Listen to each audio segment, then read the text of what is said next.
Welcome, welcome, welcome everyone to episode 48 of Owning Her Health. I am your hostess with the mostest, Dr. Lisa PT, and I am so excited to have Shanna Small on today for you. Number one, because you're going to find out how does an Alabama raised woman of color raised in Pentecostal church end up starting the Ashtanga Yoga Project, her blog and community online. Not only that, but what connects all of that together, which is a conversation you may not realize there is.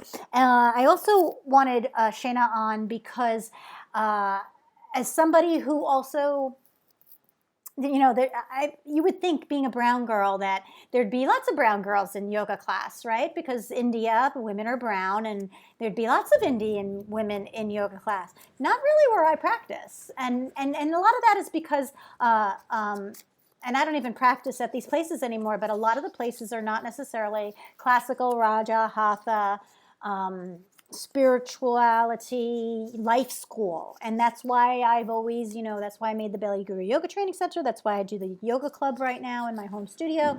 It's to allow for some of that. So if any of you are listening out there and you're in Charlotte, North Carolina, and want something of that type of practice to understand the holy science of it, not the dogma holy. When I say holy, I mean wholeness, the holistic life science, the scientific practices of the yogic technologies for the human technologies. Definitely hit me up over at www.bellyguru.com.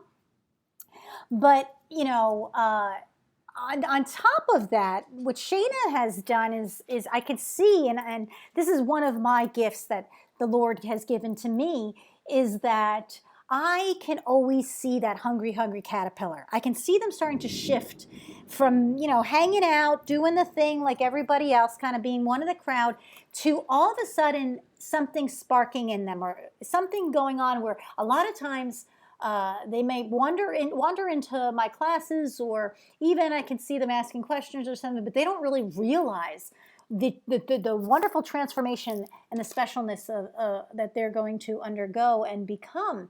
And so Shayna is one of those people I've been watching for a number of years, watching her have one conversation and then kind of go into another conversation. And now I saw her sort of emerge back into something I had seen a spark of a little bit ago, like when she went off to go to India for a couple months to train in Mysore, in the home base hub of Ashtanga.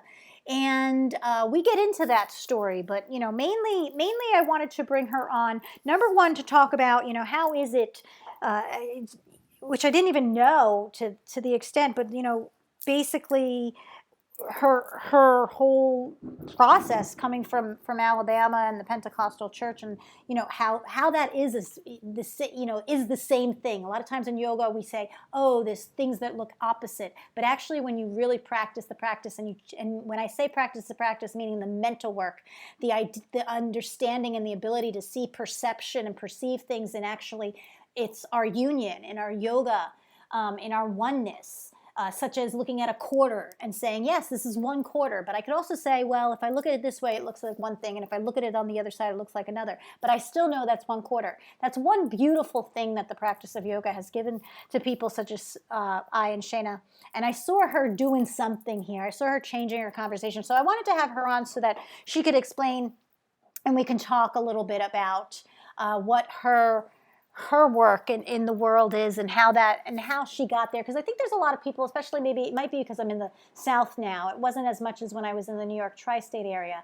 But I know there's a big confusion a lot of times with, am I being with spirituality and religion, and like, am I able to practice yoga and still be a good Christian, or still be a good Jew, or still be a good Islam, or and the reality is yes, because when you can work with a teacher that, as we have a discussion, Shayna and I, that you'll hear how that works and what the difference is. And so that one of the reasons why I wanted to have this conversation is so that if you're in the right class. Because it is monopolized, it is made very corporate, it is made very marketable, and it's important for you to find your teacher. It's important for you to not only just find your teacher, beyond the exercise system, it's important for you, if you would like to use it as a life school, which is the discussion we have, then you need to find somebody who can connect with you in the place you are in your life right now. So, without really further ado, I want to get into this episode so that you can listen in. I never want to keep you guys too long, and we had a really nice, probably a 45-minute conversation, so I don't want to keep you too long. But definitely this is one of those that I'd love to hear your feedback, either sending it directly to info@bellyguru.com, info@drlisahollandpt.com, or by any means on iTunes or underneath the show notes. But definitely look at the show notes so you can get in touch with Shana. If you are here in Charlotte, she also does some regional workshops and some things that we talk about. But yeah, let's get on to the episode of Owning Her Health. Welcome to this episode of Owning Her Health with your host, Dr. Lisa Holland, PT. Join Lisa as she starts the conversation on what it really takes to become a healthy, wealthy, and whole CEO of your life. Listen in to real talk by real lady leaders in all walks of life as they open up on personal health stories, wealth, career, and feminine abundant living. Learn how to grow by owning your body, expanding your mind, and aligning your soul with the purpose only you can pursue in this world. Happiness begins with owning her health right now. One more second, guys. Before we start this episode, I want to let you know who the sponsor of this episode is. Sponsor of this episode right now, it is launch season for Mind Body Brand Academy. Mind Body Brand Academy is your 8-week incubator to get stuff done. What do we mean by stuff? Well, if you have an idea of a program, a platform, if you work for somebody else, or if you're ready to go off on your own, but you are a heart-led mind-body yoga therapist, physiotherapist, Pilates instructor, movement-based, you're looking at keeping this simple and sane. You are looking at keeping it slim and solopreneur. Maybe one day you'll grow, but right now you've got the kids, you've got the life, you've got the partner, you've got the things you want to do, but you're looking to bring and birth and midwife this thing that's needed. You saw the gap and you need to get it out in the world. Maybe you're burnt out, you need to diversify. Maybe it's just time that you've become the mentor. And it's time to not necessarily be filling someone else's bucket and to start filling your own. Well, if you're one of those wannabe entrepreneurs, if you're somebody who's been packaged in your service or your industry, like one and every other yoga teacher out there, then mindbodybrandacademy.com is your space. And we're starting a launch party very, very soon. In fact, it starts August 14th. Which is the day that is the debut for this particular episode. But even if it's later on, we go 2 times a year. It's 8 weeks. Get it done. Get off of procrastination station. Get your brand, get your mission, your message, everything with clarity, and get going. And the bonus this year, we're going to package that so that it's super, super simple. The number one thing in feedback that we've gotten in 3 seasons, this will be season 4, is that marketing is scary and expensive and confusing and feeling like you have to buy some way too expensive client management system and be looped into things just because everybody else is. We've got you covered. So make sure you go to www.mindbodybrandacademy, our sponsor for this episode, and take a look now. Now on to the episode you've been waiting for. Thank you so much, Shana, for being on here. So why don't you give my audience here on Owning Her Health, we've got some healthcare providers, we've got some mind-body people, we've got some, moms kind of listening to empower themselves. Give me an idea, a little bit of my audience, an idea of who you are and how you got here and what you're working on now. Well, I'm Shanna Small. And I am a yoga teacher and blogger, living in Charlotte, North Carolina, but born and raised in Enterprise, Alabama. I got here because I've always been a devotional person from the very beginning. I was born and raised in the Pentecostal church. My family was very, very strict Pentecostal. Like, we didn't listen to secular music, didn't wear pants, didn't wear makeup, very, very strict. And in my family, there was this devotion to the church and to God that I was raised with. And so I watched the people in my family do these devotional practices, and being Pentecostal, we were in church like almost every day of the week. And it was just this really beautiful community. So I've always had a devotional heart because I was just raised that way. So when I went to college, I still had this devotional heart, but I also had questions. Questions that didn't really come up because I was in this really sheltered Pentecostal community and in Alabama, and they didn't really come up. But then once I went to college and I started meeting these people from all over the world, I started to have these questions. And these questions is what set me searching through different other spiritual kind of identities, and ultimately led me to the practice of yoga. I was in college. I heard about yoga and how I've always also been a very physical person, how it married physicality with spirituality. So to me, I was like, wow, one-stop shop. There it is. And so I got into yoga for that reason. And I've been in yoga ever since, still on this from this place of devotion, from this place of wanting that one-stop shop. And I've also always had the feeling of being a teacher. And so I married like my love of devotion, my love of physicality, and my feeling from the inside of my calling to be a teacher, and put that all together and wound up being kind of in a journey in the yoga world right now. And I love that. I love a couple of things I heard there, which were, I don't know if you're familiar with like my curvy hustle mentality, but it's like it is that blending of kind of just who we are, and then feeling our calling and like figuring out a way to make this, it's like this is me, and I want to figure out a way to like expand upon myself in my life. So I love that. I love also how you brought up it's true, right? We're born into this shelter of culture. We're born into then we have the shelter of the community. Then we have it's really, it's a shelter, but it's really a shell, of the community. And then there's us, in this little like grain of sand. And sometimes it takes us, going away from that to even get the questions. So it must be so how was that coming back into your family? Because this is a very common thing, obviously being in the South.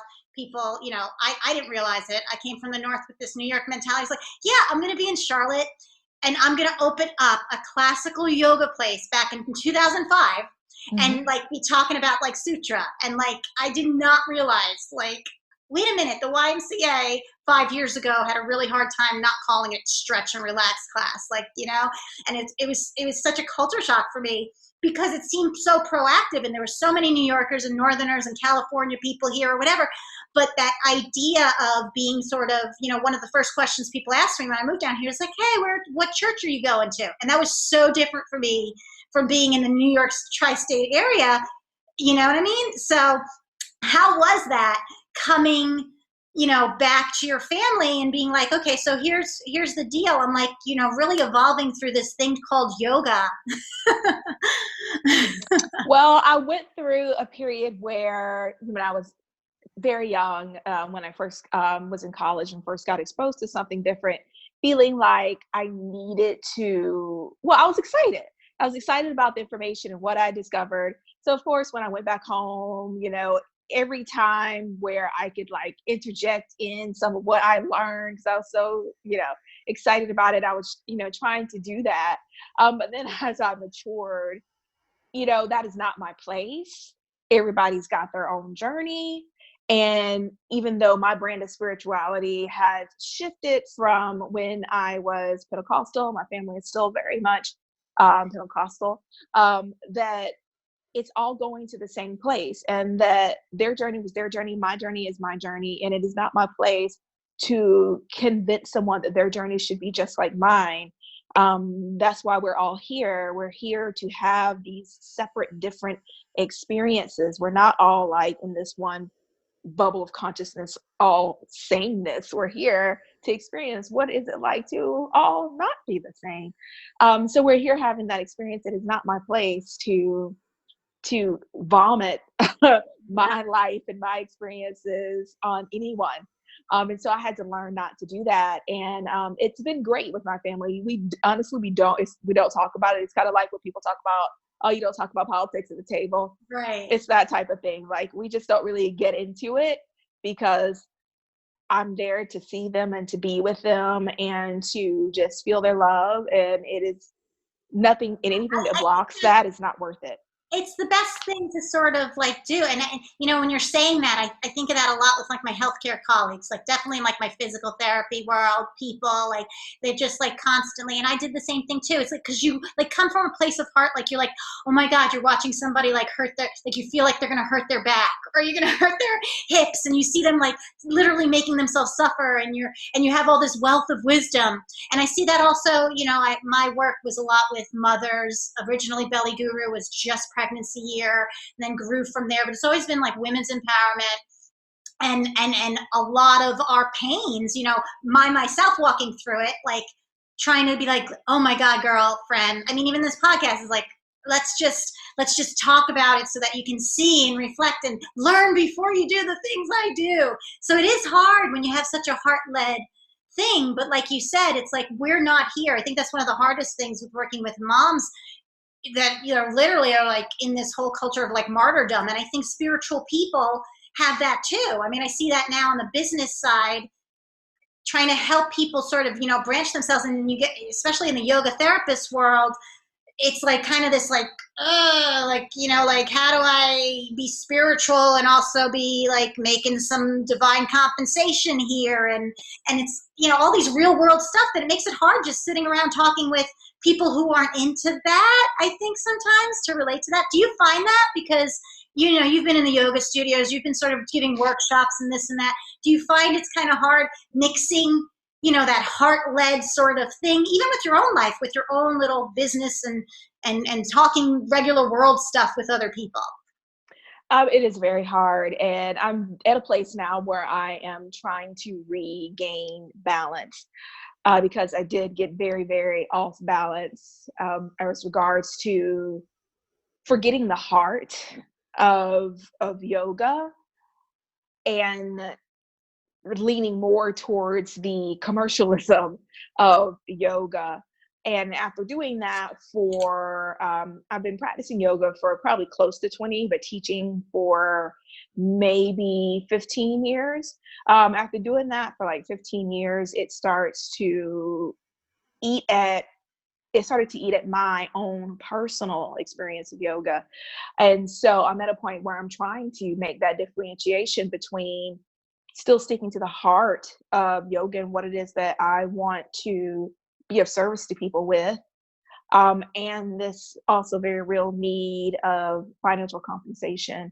And there has to be some type of, there's got to be some part of my work that is simply for the service of it. There has to be, in order to have that piece in the offering, that there's nothing underneath the offering that it's not tainted by the need for financial compensation and changing and morphing because of that need. So I'm at that point now, and I'm going to start venturing more into like just pure service work. This weekend, I'm going to be teaching in a mental health facility. I plan on doing some work in jails. I plan on doing some scholarship programs for marginalized people, like making sure that I have this space in my calling that is simply for the service of it, and that it is separate from the commercialized part of it, so that I can keep the heart of the yoga.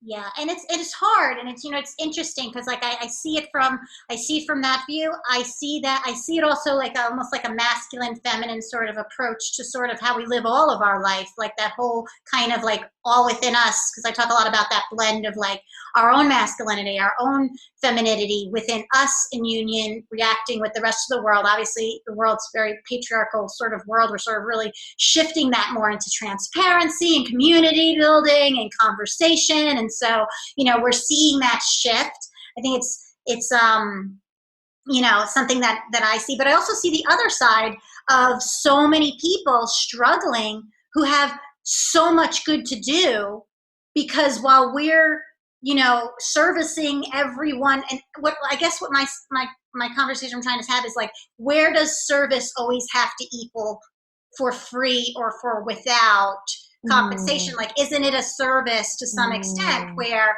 like, I don't know, being like Oprah Winfrey or whatever, like making millions of dollars, but then making a bunch of schools with that money, and also making yourself comfortable, because like I feel all the time, maybe you feel too, like I do a lot of energy work. I do a lot of holding people's pain. And like, you know what? I need a massage regularly. Like, I don't want to have to like be like trade off to my yogi massage friend, like always doing that. Like, I need to pay the mortgage in this house. Like I need to pay rent when I had my space. Like I need to, so like to some degree, I actually see a lot of people maybe who have more good to do in the world sometimes get labored by that, because maybe you get undervalued and are under earning, which feels good. Like I think what ends up happening is our wealth. I don't know if you would agree, Shana, but I feel like my wealth for so long was so much more than dollar bills that I feel wealthy. But the problem is that I live in a world where there's a specific way to exchange things. So Yeah. do you find that kind of like, how are you working through that, or what's your mindset on sort of that? So I think it depends on the populations that you're working with. So if a person is in a place where they absolutely can give a monetary exchange for your energetic labor, then they absolutely should be doing that. And to not do that, I think would be ahimsa. It would be harming. So if you're working within populations and with people that definitely have the coin to be able to compensate you, then you do it. But what I want to do is just make sure that I have multiple ways for people to access the information that I'm given. For instance, I'll talk about Byron Katie a little bit. Byron Katie, she's this amazing spiritual teacher who's written these books and has a big following and makes a whole lot of money. Yeah, she did the work, right? So she makes a whole lot of money, and it's like it costs a lot of money to go and actually do a practice with her and to like mentor with her. It costs a lot of money, right? So she's got that, but then she also has, well, go to the website and just download the worksheets. Right. The worksheets are there. She's got the YouTube video, she's got the podcast, all the information is there. So if you want to go the route of spending a couple of weeks with her, and you can go that route, but the information is still there. So she's making sure to still have the information available to those who cannot afford to come spend thousands of dollars for this little training with her, but it's still available. So that's what I'm looking at doing, making it so that anyone who wants the information can get it some way, somehow. Yeah, I mean, that is exactly what I teach on multiple revenue streams. I think that's so in aligned with the heart-led entrepreneur. And the funny thing is that like back in 2005, when I was sort of like doing this thing, and as I grew, that's how I grew Belly Guru. Like that's how I kept it under control. I never wanted like the big clinic. And I mean, I started out sort of like on that track because that's all I saw. So I had 6 employees and 1,500 square feet and doing all these classes and doing these private things and having this front desk of 3 people.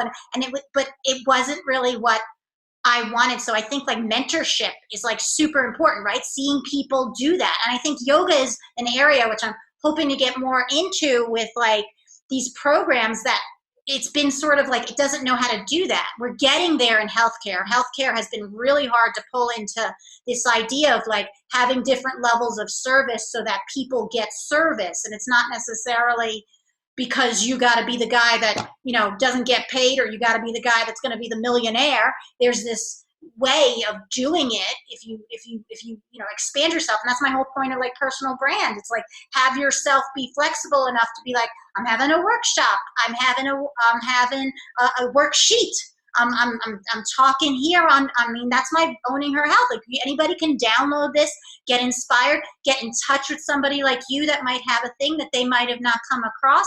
This technology affords us so much of that. But why do you think the yoga world sort of like, and I'm talking about the people like me and you who like are sitting here like, you know what, I'm done with this whole like, let me look at my 56 poses on Instagram.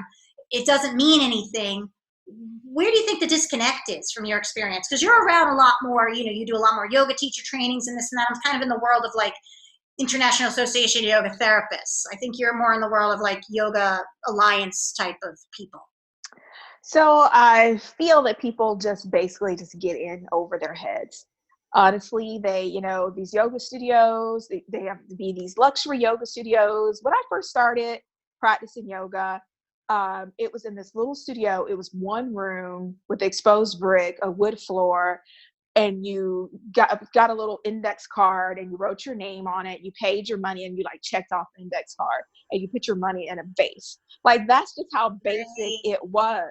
And now studios have gotten to the point, like you were talking about, where you've got a front desk staff, where you've got to provide showers and towels and cool towels and the best sound system. And you got to have all this stuff. And then with all that stuff comes more bills. And I think what happens is people have these amazing hearts and they're like, I love yoga. Yoga changed my life and I want to teach this and I want to open the studio. But then the bills just keep coming in and coming in and coming in and coming in and coming in. And I think it just, they get so overloaded that their focus just changes from service to I've got to pay these bills. And I think a lot of times people just get over their heads, or you have people who yoga teachers who, you know, wind up teaching like 25, 30 classes a week because this is their only income now. Again, just kind of gotten to the point where kind of it's gotten out of hand. And it's hard once you're used to living a certain way to start to like downsize your life so that you can serve and at the same time make the money that you need. And I really just think that a lot of people in the yoga world really did come out the gate with good hearts, and that as the bills started lifting up, they had to do more and more to pay those bills. And then before you know it, you're teaching a style of yoga that, you know, you weren't even taught, and you've moved away from what lit your heart up. And I really just think it's just that the bills just got to be too much. Yeah, and I think they did trap themselves a little bit, the industry of yoga teaching, into only one way to teach yoga. Like, that's my point. Like, I think, you know, like, I know when I had my center, it was like what you're talking about. It was very much like that one room, and it was like forming community, and it was ever, but, you know, you had to be the person who was okay with the fact that I didn't have a marble cut, you know, counter there for you to write your check on. And, you know, I was like, pick up after yourself. Like, you know, like, because in my head, I was always teaching yama and niyama. And I was never, I mean, asana was part of this, whatever, but like, you know, if you want to sit there and twirl around in a circle and walk around your mat, I'm good with that. We'll still make it work, and we'll still make it yoga. And I think that's why it afforded me some different ways to teach. You know, I'm always putting this hashtag yoga off the mat. Probably not a lot of yoga teacher trainings teach how to teach yoga off the mat, whereas old school yogis, and I'm so grateful I eventually, you know, found my teacher, Sri Dharma Mitra. It just was like, you know, every class you went to, there was some spiritual discourse. There was some, you know, ethics and morality. And there was some breathing, and there was meditation, and there was, you know, it wasn't like, all right, 90 minutes, let's see how many asana we can get in this, or make it, you know, it's going to be the same 26 over and over and over because that's our thing. And, you know, like, and, you know, that type of mentality probably needs, you know, that is, do you think that's it? Do you think they just don't know what else to sell so that they can live at the same thing? I miss what you're saying. You know, I really miss that, you know, coming into class and the teacher really, like you said, giving a teaching. People don't do that much these days. So I can't speak for everyone, but with my experience in the yoga world and the people that, you know, I've dealt with, as people became more and more dependent on asana, they wanted to hear less and less about the other 7 limbs of yoga. And so yoga studios and yoga teachers are like, okay, we need to give people what they want because we got these bills coming due. And so that over time, less and less teachers are including those types of things into class. I think that yoga teachers are being taught that. Still, they're being taught about the other limbs, but when you go into a yoga class, it's not being talked about. So when they go teach in a yoga class, they're not going to talk about it either. Why? Because they're brand new teachers and they're trying to make the students happy and the yoga studio happy. And so then we've got a, kind of this endless cycle of less and less more of the heart of yoga being taught and more of the asana being taught, which is unfortunate because yoga has always been mainly the other 7 limbs. Right. And asana was just, a way to keep the body healthy, a way to prepare it for meditation, and a way to prepare it for other practices. But the main thing was always the other practices. Yeah, and it's flipped. It's making me so frustrated a little bit being on the yoga therapy side, because I feel like that split is why the field of yoga therapy could grow out of yoga, because that was kind of more old school. But again, going into, they're all walking into trying to get into a hospital and trying to get into the corporate thing. And I just watch from the outside, like, you do realize what you're walking into here. Like, they're starting to be like yoga for back pain and yoga for what? I'm like, guys, you're jumping into the same damn thing. Like, I'm just like, ah! So like, I'm like, oh, we're going rogue. My Body Brand Academy, we're going to teach everybody how to do like different things or whatever, because there's so many people, I think, like you said, that they go in with the right heart or whatever, but maybe the business of yoga classes they're getting is in that. And I know from my studio, I mean, it was hard. My thing was, I got to make a studio where 10 people in a class is like a great showing up. And so when I need to hire, I had to in-house, and they had to know how to work with people who maybe had some, compensations to some extent. So in a lot of ways, it was sort of like yoga therapy sided, but for me and you, we know that was just like yoga. I mean, that's just more the way it was, but you could do that when you actually knew your teacher, and when your teacher actually knew you and was prescribing the practices to what you were looking for in life, by the way. Nobody was going there for a good booty burn. People were like, my life is like messed up. I know I'm messed up. What do I do? And one of the things I really appreciate that I think actually is really helpful for you now in this position is you created a community. You write often. And I feel like that's one reason why you kind of stood out to me, is that you have fostered a community despite the fact you don't own a yoga studio, despite the fact, you're not into you're not the one always on the cover of the yoga journal or whatever. And I really, really value that. Is that something that just you and yourself, like, you kind of had a idea was a necessity, or have you just sort of done that and now realized, wow, that was really smart? No, I definitely saw a necessity.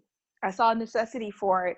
I started blogging, and I had a blog before the Ashtanga Yoga Project, which is my blog, AshtangaYogaProject.com. Mm-hmm. I had a blog before that one. And the reason I started blogging just in general is because everywhere I looked, it was all about body, like you were saying, booty burn. It was about looking a certain way. It was about doing these poses, and chakras for the core. Yeah, that's all it was about. And I was like, well, somebody needs to fill this chasm, in the yoga world. And I was like, I'm gonna start my blog, and I'm going to start talking about things other than that. And the first blog I taught was I had a very general one for the yoga world at large. That one did okay, but then when I started the Ashtanga Yoga Project, the Ashtanga world, I've practiced Ashtanga for close to 20 years. The Ashtanga world has its own community And so when I started writing that, I guess it really spoke to some people in that world. And that's kind of how the community around that blossomed. And because of the way I was raised, again, being in the Pentecostal church, and it was big on community. I've always been big on community, and I feel better when I connect. And I believe that this world would also be better if people connected. All the things that are going on, if you think about school, about mass shootings and things like that, it is a lack of connection. If you felt connected to someone, you would not want to shoot them. Yeah, So I've and always been about yourself. It's connection. isolation. It's like that adolescent isolation, never growing up. Yeah. Yeah. And so I've always been about connection. So when I started my blog, I absolutely wanted to connect. It wasn't about me just, again, I use this word, but it wasn't about me vomiting information. I wanted to connect with people. And that's what I attempt to do. It's so perfect, Shayna. But it's so perfect though, because like right now, like it was really ahead of its time. Like that's really why, again, one of the reasons why you kind of have always stood out for me, because I think to some extent, like, Belly Guru was ahead of its time. Like that, it was hard to do that, in it was like if I would have started that in 2010 or 12 versus 2005, I probably would have saved myself, a lot of whatever. So like right now, it feels like you're in a really good place because so many people don't know how to do that. Like what you're talking about, they vomit information. They just vomit like, this pose, and you put your arm here, you put your arm there. Or even if they're trying to talk about a yogic diet, it's like they've got like the whole, like, here's the smoothie you make with whatever, and this and this and that. And it's just like, that's just data. That's just data. That's just data. But what you're talking about is I'm going to actually show up and be visible and have an opinion. And guess what, guys? Some of you not going to always agree with me, and I'm okay. I'm okay with that. I mean, do you think that's a big thing? It's just really hard to be, I mean, in this world of, a million filters, is it really hard just to show up? It can be until you get to a point where you're like, where you value who you are more than you value how you want people to perceive who you are. And over the years, I just noticed that a part of me was not being fed. And it was not being fed because I was just so busy trying to be liked, and so busy trying to appear as if I had the same points of views as other people, so that I could, quote unquote, get into the door. Being a Black person, this is kind of how it is in this world. That's how you're taught.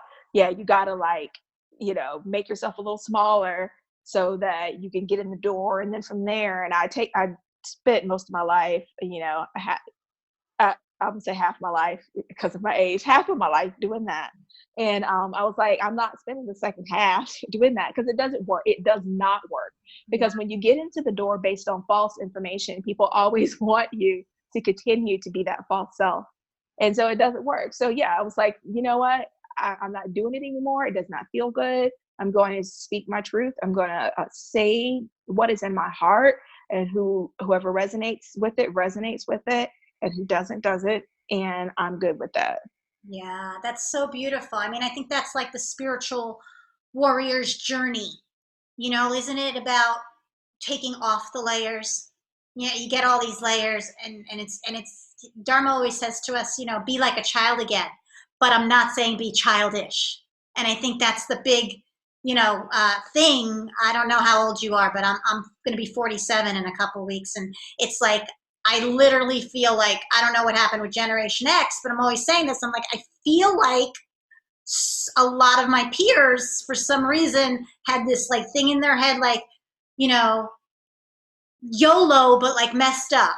Like, like you only live once, but also, stay young forever. But, and it's good. I feel like I look good for my age. I feel like I have always kind of kept up with the culture and this and that. But I mean, I was okay with adulting. Like, I don't know, but I feel like that's, kind of what it is. And I always felt that way in yoga too. I feel like yoga is a very adulting spiritual practice. Whereas sometimes the religions bring us to a point Like, I feel like it was an immature spirituality. I feel like it was like got me up to adolescence being in my religion.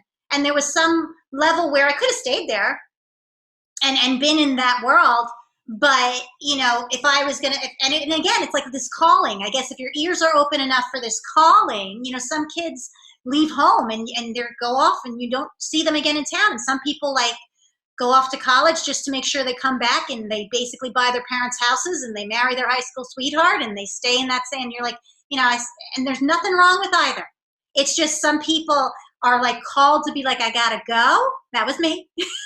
And some people are like, I gotta stay. And so I think that's probably like what we're seeing here. And it's always with change. But one thing you brought up is like, you know, yeah, bring a Black woman in yoga. I mean, I even felt like bringing a brown woman in yoga. It was kind of like, you know, and here we have Indian people that are brown, but I still felt like, you know, a Spanish brown girl. Like, you know, it's like this kind of, and I can get where you're saying, you know, I guess it's like that same idea of like not having a mentor when I started Belly Guru that had this like more feminine mindset of what your life's supposed to look like, not in front of like, you know, 3 Mercedes and whatever, being like, yeah, like I am the wife that's at home taking care of things, you know, like, and so it feels like it's almost like that. Like I don't have really like a mentor. Nobody's like looking like, you know, obviously I'm very Raja. A lot of Latina people are Raja, you know, like where's the Raja? Everybody's like, oh no, calm it down, you know, like whatever, like I can't be spiritual and be my freaking Raja, you know? Mm-hmm. I mean, that's like, I feel like, you know, like I want to have that class and I can go to that class and I don't need to necessarily be playing, you know, I mean, you know, Puerto Ricans, we got lots of people that look African. We got lots of people that look one of my grandmothers was light-skinned, green eyes, dirty blonde hair. And my grandfather that married him was looking very much, you know, had very, very stereotypical kind of, you know, African features. Mm-hmm. And then this is what comes out of me. And so being a Puerto Rican, I didn't see, like, I had aunts and uncles and cousins. We all looked different, but we all were like Puerto Rican. So it was really kind of hard sort of being, you know, like just looking at yoga where they're sort of talking the same thing, but yet you're seeing these, like what you were talking, it's this ego. It's like we've been nurturing the ego, like, let me get a goat in there. Let me put a beer in your hand. That's what you want. That's what you want. And I need what you want. And it's like, yeah, but like as a therapist, like when I'm working with people that are recovering from addiction, I would get more people if I'm like, by the way, let's do this work in the bar. I mean, we're not going to drink, but like we're going to be there at the bar. And then like I'm going to leave while you're like all open to all this stuff. And I'm just going to leave you there. But I'm going to be happy at our session being together and that we got more people and everybody was happy. Like, I feel like that. Like, it would be like me taking everybody to like the CrossFit gym when they never went to the gym before to have some yoga, some physical therapy work. Like, I don't know if they're ready for that. And probably the ones that are just showing up for that for $5 class are probably not ready. You know? So, you know, how did you keep your discipline? I mean, was it just the evolution, or were you? I think probably Ashtanga helped you with that because it's such a very linear, disciplined practice. It probably kept that masculine sort of linear grind in the right places for you. Do you feel that way? A lot of it still like goes back to like the way I was raised. I mean, I was raised in a way that was very disciplined. My mother, she would open the church, and you know, and she would clean the church, and that was her thing. She did it every week. She was disciplined about it. She never not did it. She showed up to church when she was supposed to. Every committee she headed, she was there. Like, so I watched her be this extraordinarily disciplined person, and so that is just, you know, that's inside of me. So when I started practicing yoga, for me, it just clicked when the yogis were like, yeah, you know, practice that is firmly grounded is done for a long time without stop and in earnestness. Like, yeah, to me, it's like, of course, you know, so it's never been like a thing. I've always been a very disciplined person. And I know that's not normal. I know it's not normal. Like, You but it know, is for me. practicing yoga though, Shayna, I mean, isn't that like yoga is the stillness of the mind? Stillness is not inactivity, but if you're scrolling through your phone 56 hours a day, like that's inactivity. That's just route sort of robotness. And then on the other end, if you're so active, you're just as distracted as that other person. It's the still point is in that discipline, and I that challenges me all the time because I'm a creative, and I'm like, I realized just recently, man, I've been wearing, I think I came to this world to wear the cloaks of a scientist just so I can learn the language, because I'm really an artist. Because when I think back, I was like the artist going into things. I'd be like painting things, writing poems, writing whatever, and something along the line was like, go into, you know, I was pre-med, and then I was like, no, that's too restrictive, go into, and suddenly I'm like in all these like conversations with like physiology and this, which I love. I've always loved biology, but it was like to need that certain like artistic way of seeing it. Because when I talk to people, I'm like, oh yeah, epigenetics, that's totally, you know, universal law of whatever. And they're like, huh? Like, I'm like, it's the same thing. Divine compensation, you know, manifestation, you know, karma. It's just like, you know, Focus Your Attention by Tony Robbins. It's the same thing, you know, from that kind of thing. Oh God. So tell me a little bit about Ashtanga Yoga Project, because I want to make sure people know about that outlet, especially if they're into not even just because they're Ashtangis, again, because of the value you bring with some of your conversations. So definitely not just for Ashtangis. So Ashtanga Yoga is based on, well, the philosophy of it is based on Patanjali Yoga. And Patanjali is this dude who codified the yogic knowledge at that time. And different people say how long ago it was, maybe 2,000, 5,000 years. Different people say different things. But basically, he just took all this yogic knowledge that was going on. He didn't make it up. It was already there. And he just put it all together in a book, which is super important for people to know in the yoga world. Because in Western thought, if it's not written down somewhere, then it never happened. It doesn't exist. And if you can't see it, it doesn't exist, even if you're like literally feeling it. Right. So like yogic knowledge existed way before anybody took a book or took a chisel to a cave somewhere. It's very important for people to understand that. So this dude potentially, he took all this stuff and he put it into these little terse verses. He called it the Yoga Sutras of Patanjali. And so Ashtanga Yoga is based on that. And so is most yoga that people are practicing, especially in the West. Especially in the West, it is based on Patanjali's principles. So you don't have to practice Ashtanga to get things from my blog, because my blog, the purpose of my blog is to talk about things other than asana. So what you're personally doing on your mat as your asana practice has nothing to do with what I'm talking about on that blog. It has to do with the other 7 limbs of yoga. It has to do with ethics. It has to do with how you treat people. It has to do with breathing. It has to do with meditation. It has to do with your internal focus. And I also talk about samadhi. I've not reached samadhi at all, but I do actually talk about that as well. So I talk about all the other limbs there. So if you are interested in learning about the spiritual parts of yoga and how to apply them to your life, everything in Patanjali's Yoga Sutras can be applied directly to your life. It is such a myth in the yoga world. People are like, well, we don't want to talk about that because it's so esoteric and people don't know what to do with it.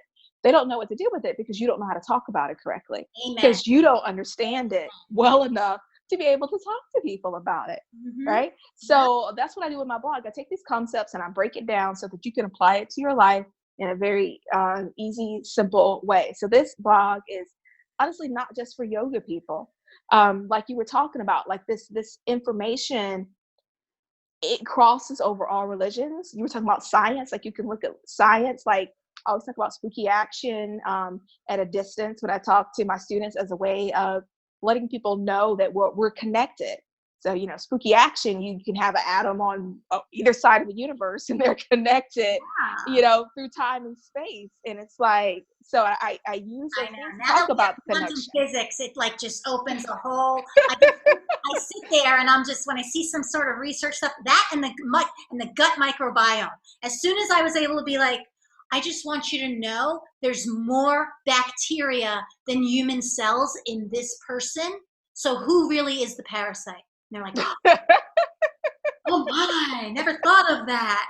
Like it's a whole new world for us who can, like you said, it's like being what I'm hearing is, you're like that brain surgeon that has to talk to the 5-year-old about their brain surgery sometimes. And I'm not saying that as like, people are children, but honestly, some of our understanding is stunted from so lack of exposure. We've got to, in general, they say when you're writing in public, you got to bring it to a 6th grade level.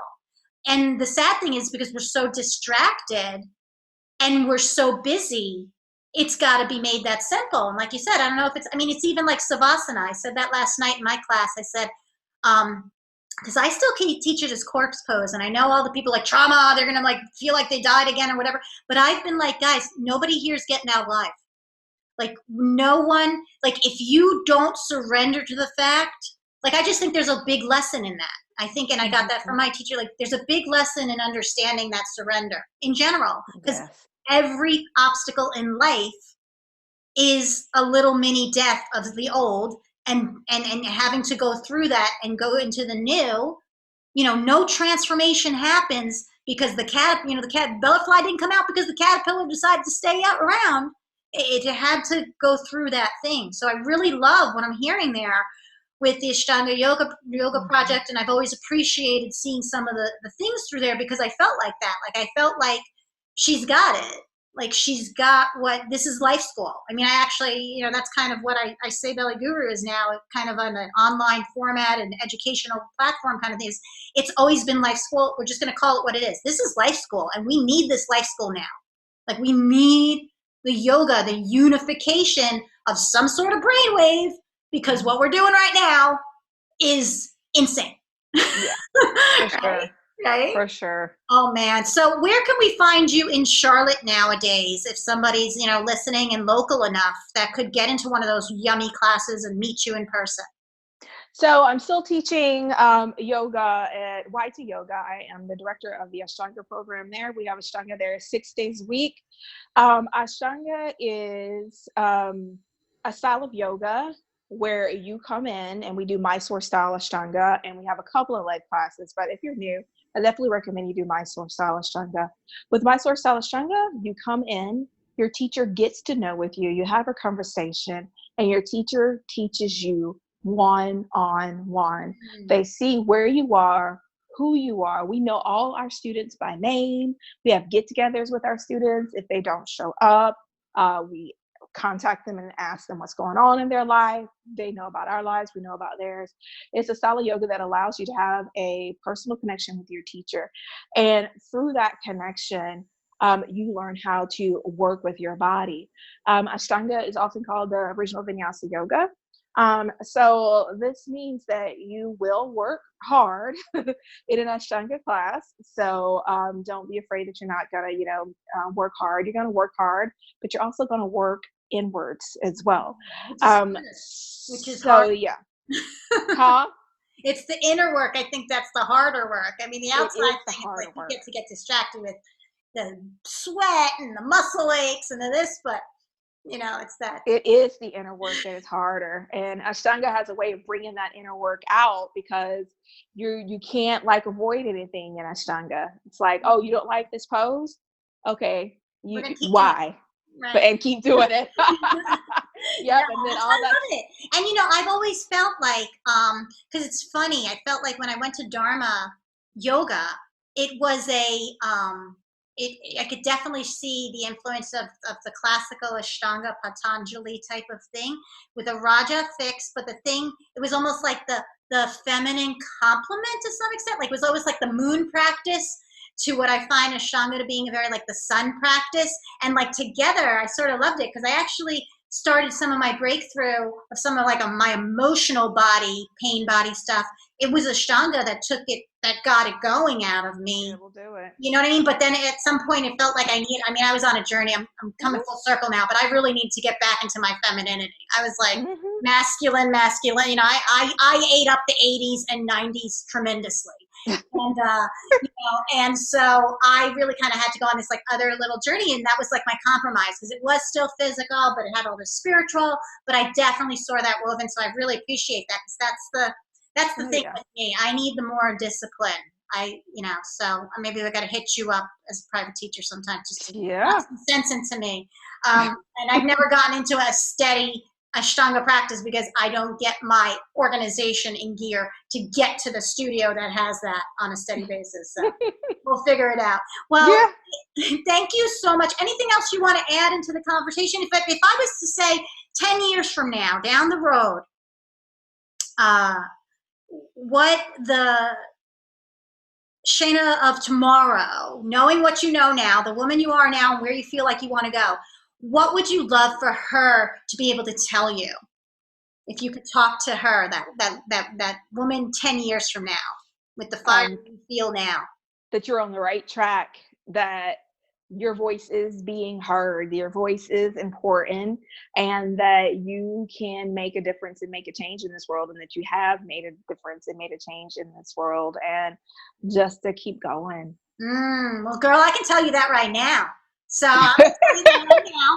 I'm going to say I feel that way right now about you. And so, you're there. Thank you so much for being here on Thank you.